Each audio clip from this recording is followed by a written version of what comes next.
স্পষ্ট কথা, যারা চোর এবং যারা চোরের সহযোগী তারা একই দলভুক্ত, যারা খুনি এবং যারা খুনের সহযোগী তারা একই দলভুক্ত। সুতরাং আজকে খুনি নেতৃত্ব দানকারী হুকুমদাতা তিনি ভারতে পালিয়ে গেছেন, তার সঙ্গে কিছু তার সহযোগিতা নিয়ে গেছেন, কিন্তু তার দোসররা এখনো বিদ্যমান, প্রশাসনের সর্বস্তরে বিদ্যমান রয়েছে। তারা তাদের পোশাক পরিবর্তন করেছে, এটি যুগে যুগে হয়ে এসেছে। যখন এই ক্ষমতার পরিবর্তন হয় ওই সমস্ত চক্ররা তাদের পোশাক পরিবর্তন করে, তারা তাদের আর বিচার এই দেশে হয় না, যে কারণে বাংলাদেশ গত 50 বছরও পরিবর্তন হয়নি। আমরা মনে করেছিলাম এই জুলাই এবং আগস্টের রক্তপাতের মধ্য দিয়ে যে অন্তর্বর্তী সরকার গঠন করা হয়েছে, এই সরকার জনগণের আকাঙ্ক্ষা, জনগণের প্রত্যাশা পূরণের জন্য দৃশ্যমান কার্যকর পদক্ষেপ আমাদের সামনে দেখাবেন। কিন্তু 6 মাস পার হয়ে গেছে, দ্রব্যমূল্যের ঊর্ধ্বগতি তিনি রোধ করতে পারছেন না, দেশের আইন শৃঙ্খলা পরিস্থিতির নিয়ন্ত্রণ করতে ব্যর্থ হয়েছেন। দেশ সত্যিকার অর্থে আমি উদ্বিগ্ন এই কারণেই যে আজকে বিভিন্ন জায়গায় দেখছি বিভিন্ন গ্রুপ গিয়ে যে অরাজকতা তৈরি করছে, তাতে মনে হচ্ছে বাংলাদেশ একটি অকার্যকর রাষ্ট্রের দিকে আমরা চলে যাচ্ছি। এই অকার্যকর রাষ্ট্রকে করার জন্য ওই আওয়ামী দোসররাই জড়িত রয়েছে, কারণ তারা আজকে রাষ্ট্রের বিভিন্ন অঙ্গে বিদ্যমান রয়েছে। সচিবালয় বলেন, পুলিশে বলেন, সেনাবাহিনীতে বলেন, র্যাব কেন এখনো বিলুপ্ত হয়নি। বাংলাদেশে সবচাইতে র্যাব এবং ডিজিএফআই এই গুমের সাথে জড়িত। বিগত 15 বছর যারা ডিজিএফআই দায়িত্বে ছিল, যারা র্যাবের দায়িত্বে ছিল, তাদেরকে চিহ্নিত করে এখনো কেন জাতির সামনে তাদের তালিকা প্রকাশ করা হয়নি। এখানে আজকে দাবি জানানো হচ্ছে যে আমরা আওয়ামী দোসরদের বিচার চাই।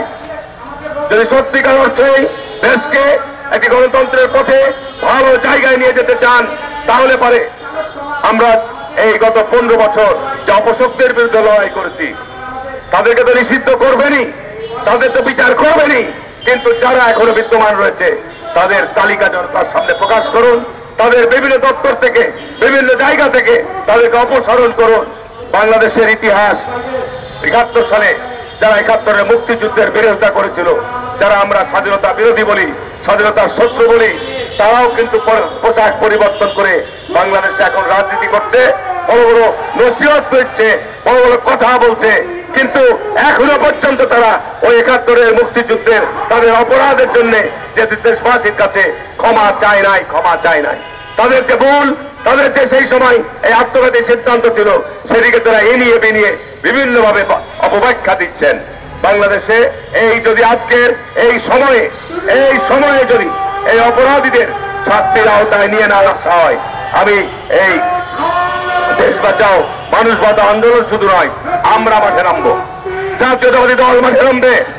আমি কথা দিয়ে যাচ্ছি, আমরা জাতীয়তাবাদী দলের একজন কর্মী হিসাবে আমরা এরশাদকে দাঁড়িয়েছি দেশে গণতন্ত্র ফিরিয়ে আনার জন্য। 15 বছর লড়াই করেছি জনগণের অধিকার ফিরিয়ে আনার জন্য।